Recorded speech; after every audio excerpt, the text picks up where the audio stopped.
They say, oh my God, I see the way you shine. Take your hand, my dear, and place them both in mine. You know you stopped me dead while I was passing by. And now I beg to see you dance just one more time. Ooh, I see you every time. And oh my, I like your style. You make me wanna cry. And now I beg to see you dance just one more time. So they say, dance for me, dance for me, dance for me, oh, oh. I never seen anybody do the things you do before. They say, move for me, move for me, move for me, eh, eh. And when you're done, I'll make you do it all again. I said, oh my God, I see.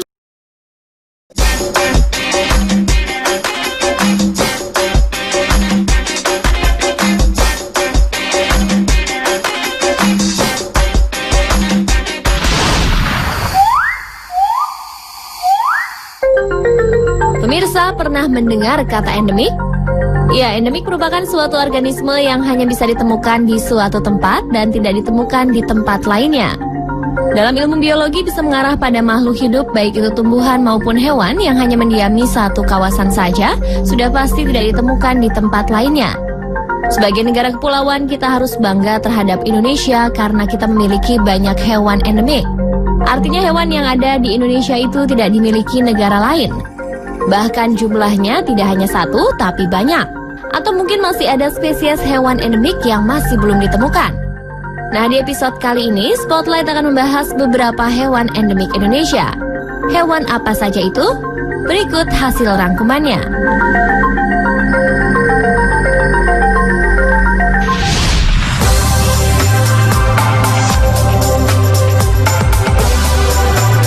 Salah satu hewan endemik yang dimiliki Indonesia adalah oa-oa Kalimantan.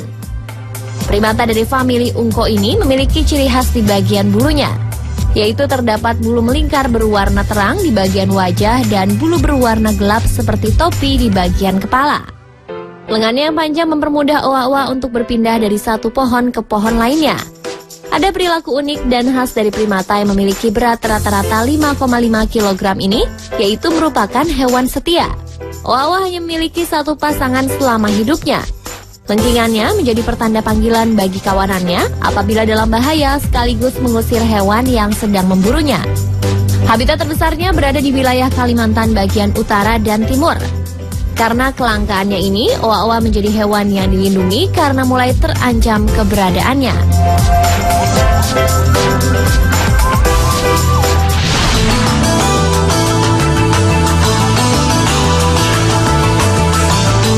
Endemik Indonesia lainnya yaitu tarsius. Sebagai hewan primata, tarsius sering disebut sebagai monyet terkecil di dunia, walaupun sebenarnya tarsius bukanlah monyet. Tarsius layak disebut primata mungil karena hanya memiliki panjang sekitar 10 hingga 15 cm saja dengan berat 80 gram. Bahkan Tarsius pumilus atau Pygmy tarsier merupakan jenis terkecil, hanya memiliki panjang tubuh 93 hingga 98 mm dengan berat 57 gram, serta panjang ekor antara 195 hingga 205 mm. Ciri fisik unik lainnya dari Tarsius adalah ukuran mata yang lebih besar dari ukuran otaknya. Matanya yang besar sangat bermanfaat karena Tarsius merupakan hewan nokturnal alias hewan yang hidup di malam hari, sehingga matanya masih bisa melihat dengan tajam di kegelapan. Habitatnya adalah di hutan-hutan Sulawesi Utara hingga Sulawesi Selatan, serta pulau-pulau di sekitar Sulawesi lainnya seperti Suwu, Selayar, Siau, Sangihe, dan Peleng. Keberadaannya kini diperkirakan hanya tinggal 3.500 ekor saja, sehingga statusnya dinyatakan terancam punah.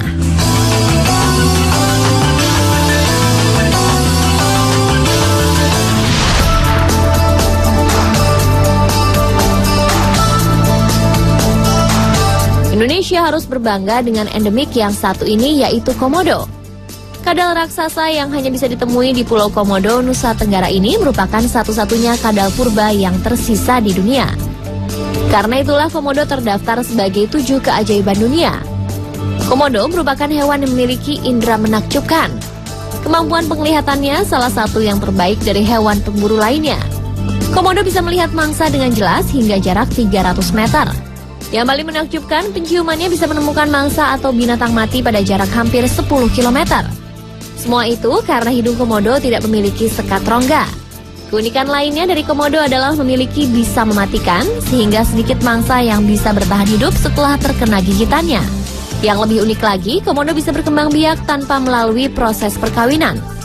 Para ahli memperkirakan komodo betina memiliki sifat superfekundasi atau spermtheca, di mana mereka memiliki kemampuan menyimpan sperma atau membuahi telur dalam waktu lama.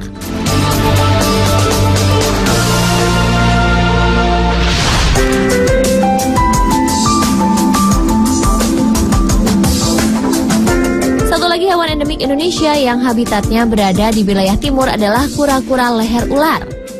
Dinamakan demikian karena bentuk kepalanya yang memanjang seperti kepala ular. Tapi ada beberapa kura-kura leher ular yang kepalanya pendek. Namun tetap saja kepalanya tidak bisa ditarik masuk ke dalam tempurungnya. Sebagai upaya perlindungannya, kepala kura-kura famili Celidae ini akan melipatnya ke samping tempurung. Semua kura-kura leher ular merupakan kura-kura yang hidup di air tawar. Kura-kura ini biasa menjadikan ikan, serangga sebagai santapannya. Tapi ada beberapa spesies dari kura-kura ini tergolong hewan herbivora. Kura-kura yang memiliki ukuran sedikit lebih besar dari kura-kura rote ini termasuk salah satu reptil dilindungi di Indonesia karena populasinya mulai menyusut.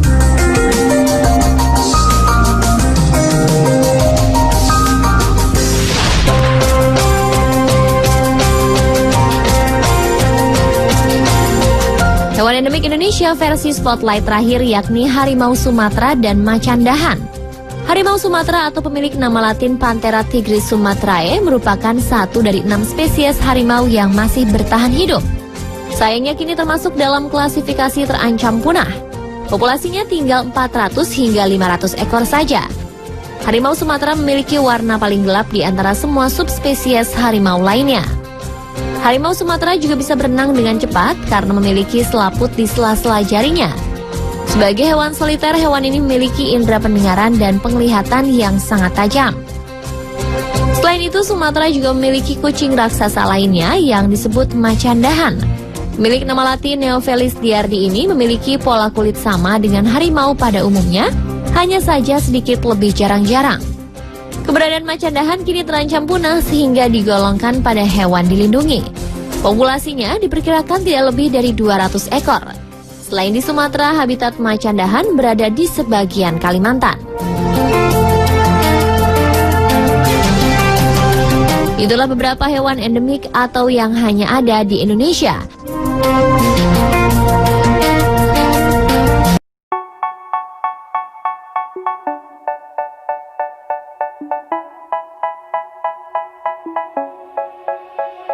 They say, oh my God, I see the way you shine.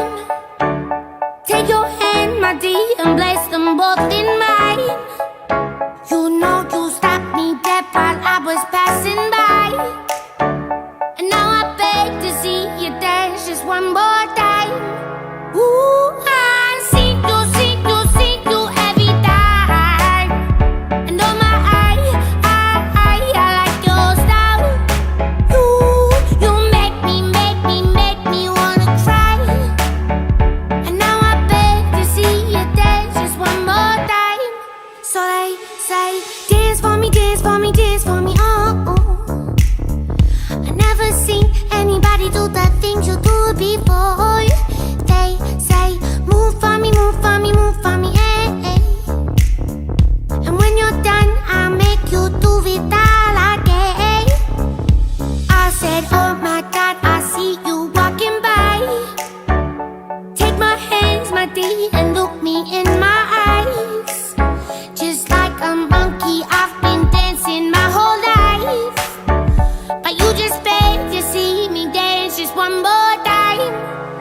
before. Jenis-jenis potensi sumber daya tambang di Indonesia apa saja ya? Mari kita ikuti. Yang pertama, minyak bumi dan gas. Tahukah sahabat, minyak bumi dan gas itu digunakan untuk apa? Ya, digunakan untuk industri, transportasi, dan rumah tangga. Lalu, di mana saja ya kita menemukan minyak bumi dan gas tersebut? Ya, untuk di Indonesia bisa kita menemukan di Pulau Sumatera, yaitu ada di Lok Somawe Aceh, Dumai Riau, Muara Enim. Dan di Pulau Jawa bisa kita menemuinya di Majalengka, Cilacap, Wonokromo, Cepu Delta. Lalu kita di Pulau Kalimantan juga kita bisa temui. Untuk berikutnya ada di Maluku, yaitu Pulau Seram dan Tenggara. Dan di Pulau Papua juga kita bisa menemukan minyak bumi dan gas tersebut, yaitu di Klamono, Sorong, dan Babon.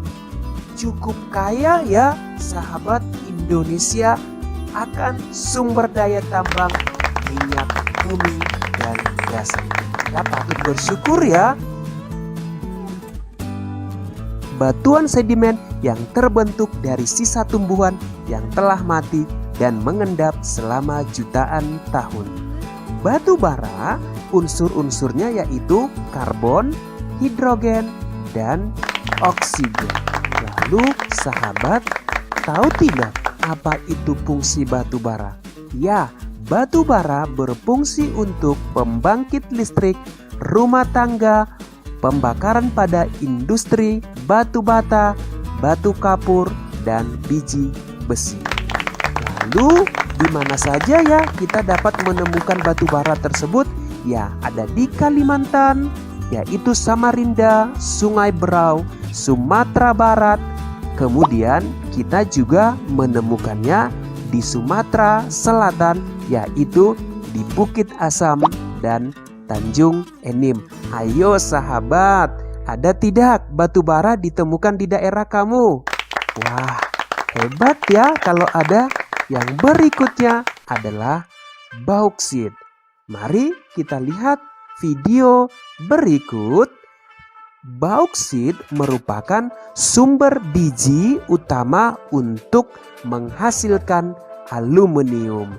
Tahu ya sahabat apa itu aluminium? Lalu manfaat bauksit itu adalah untuk industri keramik, industri logam, dan industri kimia dan metalurgi. Kita lanjut ya, potensi sumber daya tambang yang berikutnya adalah, ayo siapa yang bisa menyebutkan? Apalagi yang termasuk potensi sumber daya tambang yang dimiliki bangsa Indonesia? Ya, yang berikutnya adalah pasir besi. Manfaat pasir besi adalah untuk industri logam besi, kemudian untuk industri semen. Ayo, ada tidak pasir besi di daerah kamu? Aktivitas penambangan pasir besi dapat kita temui di Cilacap, Jawa Tengah, di Pulau Sumatera, Lombok, Yogyakarta, Gunung Tegak yaitu di Lampung, kemudian ada di Pegunungan Verbek, Sulawesi Selatan, dan juga kita temui di Kalimantan Selatan yaitu Pulau Sebuku. Begitu ya sahabat persebaran pasir besi. Potensi barang tambang yang berikutnya adalah emas. Emas banyak digunakan untuk perhiasan. Tahukah sahabat, pada tahun 2003 Indonesia menghasilkan emas sebanyak 141.019 ton. Kebayang ya betapa banyaknya hasil tambang emas di Indonesia? Ya, berikut ini tambang emas yang tersebar di Indonesia, yaitu ada di Papua, yaitu Freeport Timika. Kemudian ada di Kalimantan Barat, tepatnya di Sambas, di Nanggro Aceh Darussalam, di Melabo, dan Sulawesi Utara, yaitu di Bolang Mongondo, Minahasa. Tambang emas bisa juga kita temui di Riau, yaitu tepatnya di Logos, dan Bengkulu, yaitu di Rejang Lebong. Ayo sahabat, coba periksa, ada tidak emas di rumah kalian? Wah, kalau ada cukup menarik ya. Itu merupakan hasil tambang yang dimiliki oleh bangsa Indonesia.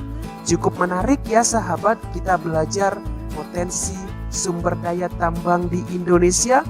Dan jika kita ikuti video tadi, Indonesia itu kaya akan sumber daya tambang di Indonesia. Lalu